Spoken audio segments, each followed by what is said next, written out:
Well, first of all, this is very exciting for me to be sitting here, even virtually, with PYLON. I never thought that was going to happen for many different reasons. So it's really cool for me as a music lover. Well, we're Nice excited to to be hear. here too. Sorry, Michael. Well, that's awesome. First, let me start by passing on a little message I just got from Mike Mills. He sends his love and hello to you two. Oh, that is so sweet. Yeah, he's a good one. Is he out there these days? He has been, yeah. We connect virtually on occasion. I've done a lot of stuff with him and them over the years, and I know he's been a fan and supporter forever. So Definitely, definitely. yeah, Good friend. Yeah. yeah. What was that like early on for someone like me, as I'm sure thousands of others? REM was the introductory to PYLON. What did that mean for you guys at the time in terms of broadening your audience? Well, at the time we'd broken up the first time, and I think maybe because of that, them recording one of our songs, "Crazy," and also being in Athens, Georgia, inside out. I don't know that we would be here today talking to you. I don't know that people would know about us, would be in a dustbin somewhere. So we're very appreciative of their support. Yeah, and their support came through like even earlier when we were still together in Pylon number one is what we call it now because we got back together again later in the late 80s.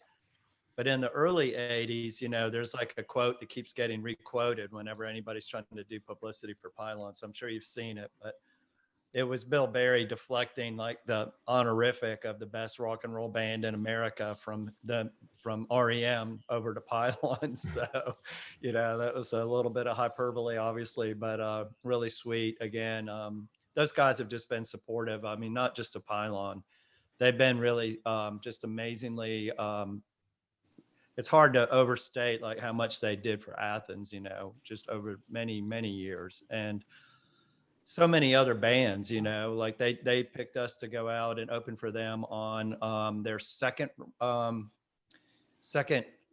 slog through the US on the Green Tour. And, but they picked Elf Power or somebody else, like one time we opened for REM in Atlanta.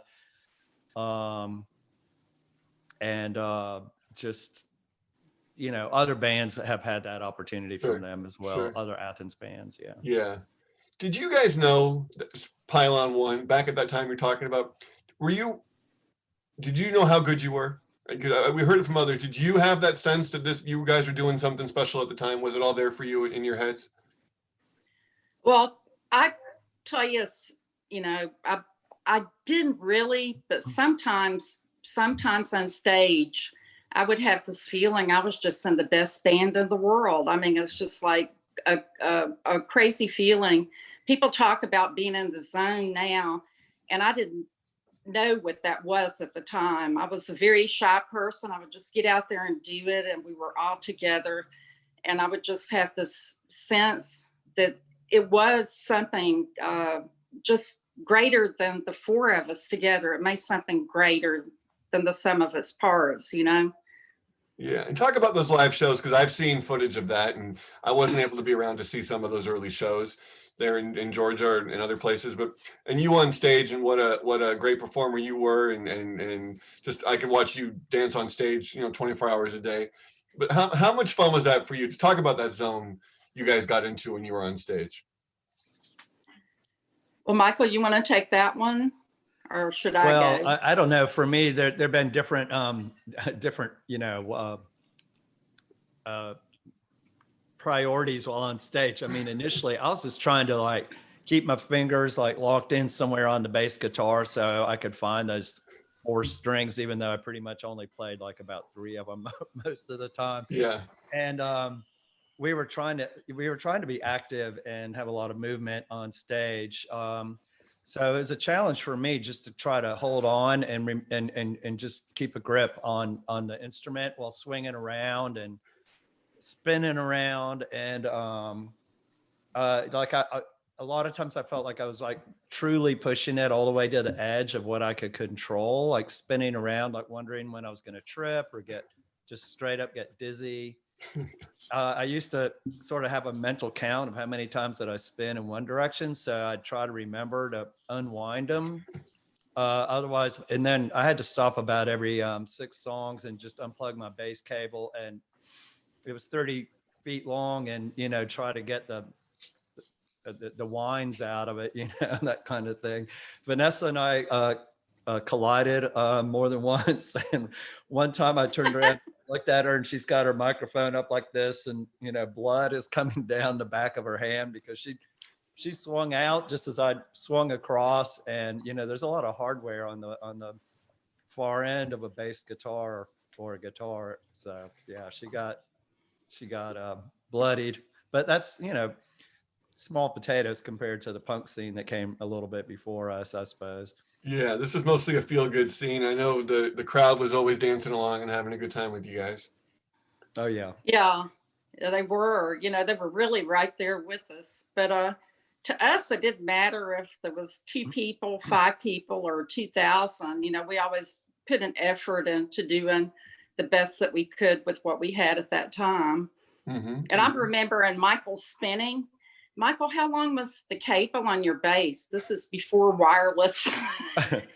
Yeah, one time we tried wireless and it was just a little bit too much freedom, you know, like, and it did impact the sound too. It just wasn't a good enough technology. I even in my art, I had this idea of like tethered, you know, and I sort of liked the idea that I was bound by this cable. It was about 30 feet, Vanessa. Yeah, I thought it was long, but I didn't know it was 30 feet. That's incredible. And you guys are playing these songs that are obviously still holding up to this day and have become, you know, classic staples for so many people. What's it like to have music that you were doing then revered now and part of such a wonderful box set?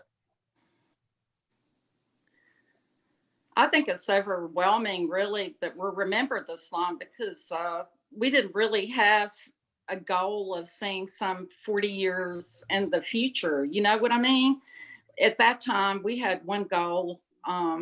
It was to go to New York and get written up in New York Rocker.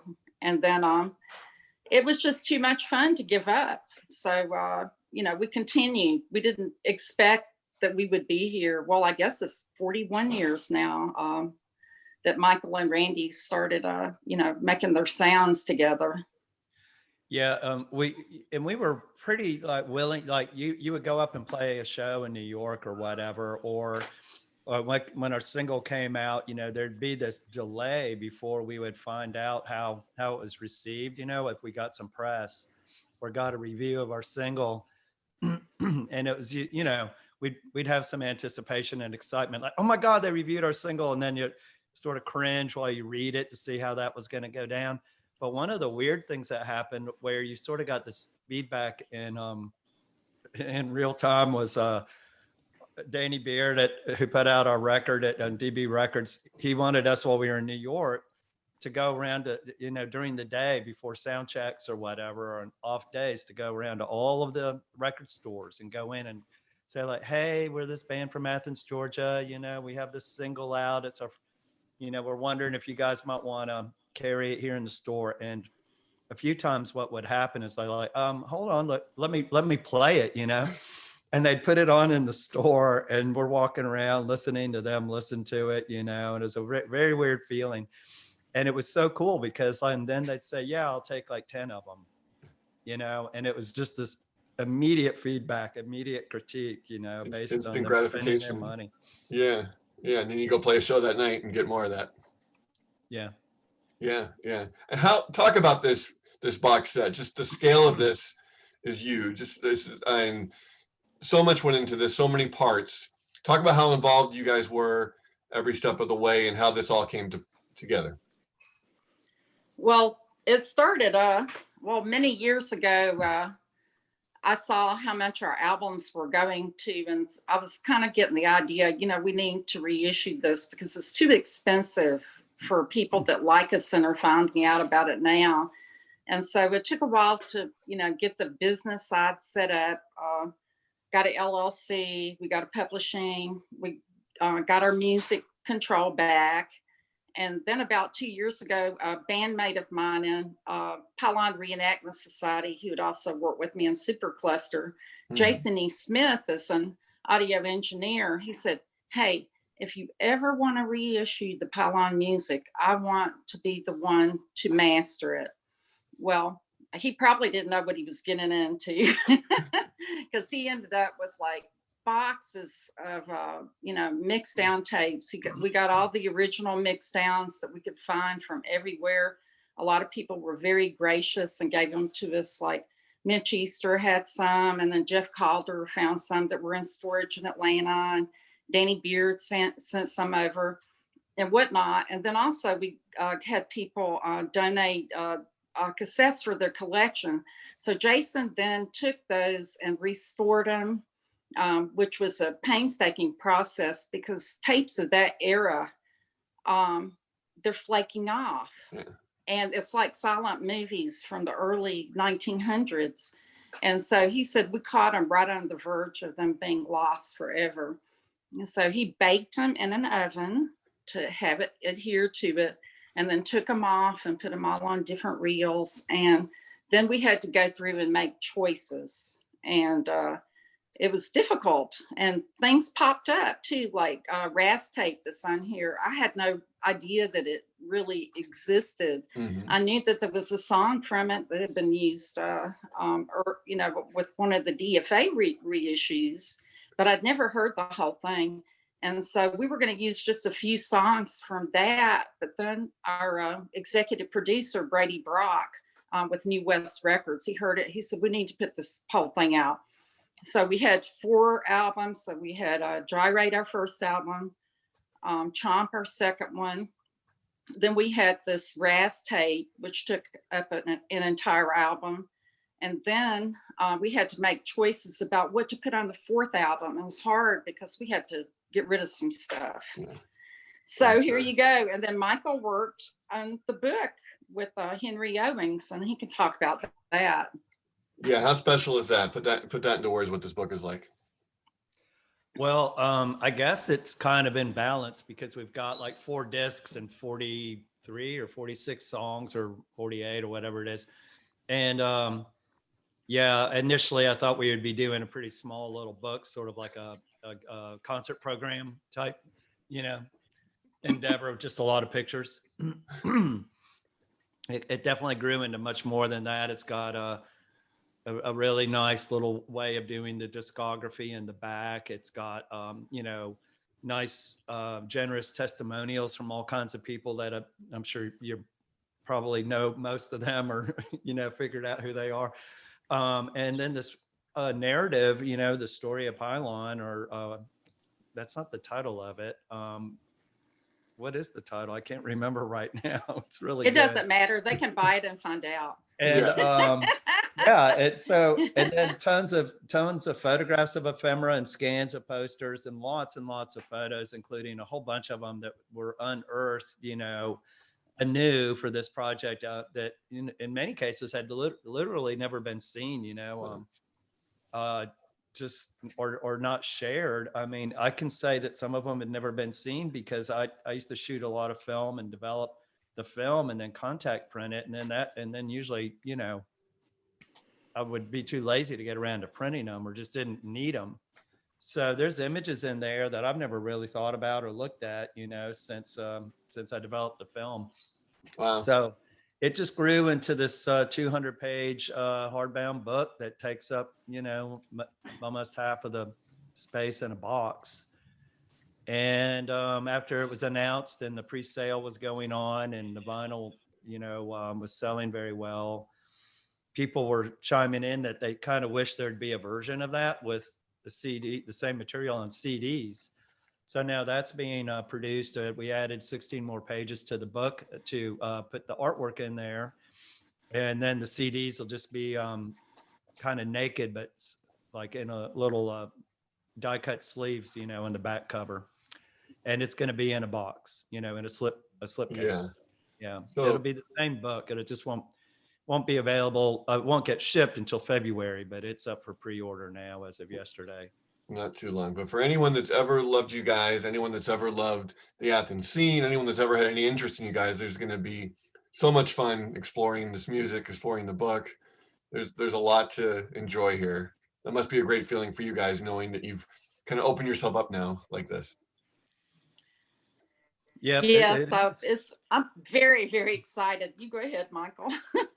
I'm excited. Like over on Apple Music, you know, it lists PYLON box, you know, and then it has a bunch of the songs grayed out while we're waiting for it to come out, you know, in November. So Yeah. I think the first 2 albums and a couple other tracks are already, you know, streaming at this point though, which is great. So the music is back out there for people that want to hear it. That must be a great feeling, because you guys obviously have never really gone away, but to have this kind of set come out, this can mean a whole new generation of fans and a whole new life for all of this. It's cool for me. Thanks a lot. What Oh, are the thank you hopes and so dreams much. now? Yeah, I think. I was going to say the hopes and dreams for PYLON now. Do you Oh, look at this as a well, new beginning? No, I don't think so, because PYLON ended when Randy he passed away in February of 2009, and we made the decision at that point, and when PYLON 2 ended, I'm sorry, not entered, that it was just the 4 of us. But I do have a project called PYLON Reenactment Society that Yes. just kind of grew out of some demand for people to hear it. But we've been writing new material too, so hopefully that'll be available someday. Yeah, what has that been like to be back out there with the PYLON Reenactment Society, and for fans that don't know, if you can tell us about that. Sure. I mean, a lot of our audiences, what I found, going to New York and Los Angeles, is that, in Seattle and wherever, and, we're in Chicago and Florida and whatnot. We've done quite a bit of touring, although it's real sporadic. Our audience is divided between some very young fans, and they're people that are my age and, younger. I'll be 65 in a few weeks. So when we played in Nashville, for instance, at this club, I was like, how come all these people have black X's on their hands? And they said, that's because they're underage. And half the audience in Nashville was underage, and they just discovered PYLON and they loved it. So, I mean, that was just like a wow kind of feeling. I couldn't believe it, It must be great knowing that a whole other generation is discovering how great you are and all the music. It is. And I think what draws them to it is, not just the sound of it. They love that bass and drums and that guitar and, the way it all fits together. But it also shows them that it's possible that if they were interested in doing it, that they could do it too. We weren't trained people. We weren't trained musicians. We were artists, and we just did it for fun. And I think they find an authenticity about that, as opposed to a band that's just created, or, hey, we're going to form a band and I'm going to find the best this and the best that, and, whatever. It just happened that we worked real well together. And I think they see that and see that we did things the way we wanted to, that we were independent, that it opens up, kind of like a possible world for them. So I got to say that it's very, I don't know, this heartwarming is maybe the wrong word. I don't know what to use, but it just really gets me. It does.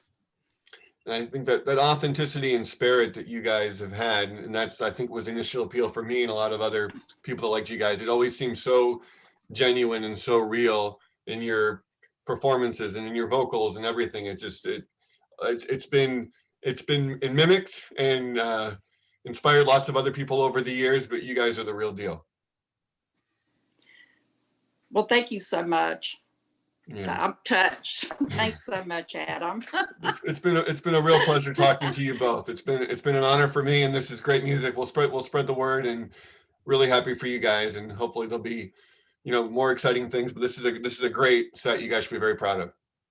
Thank you very much, Adam. We appreciate it. Yeah. Real pleasure. Thanks, Best to you Adam. guys. Thank Alrighty. you. Bye-bye. Bye-bye.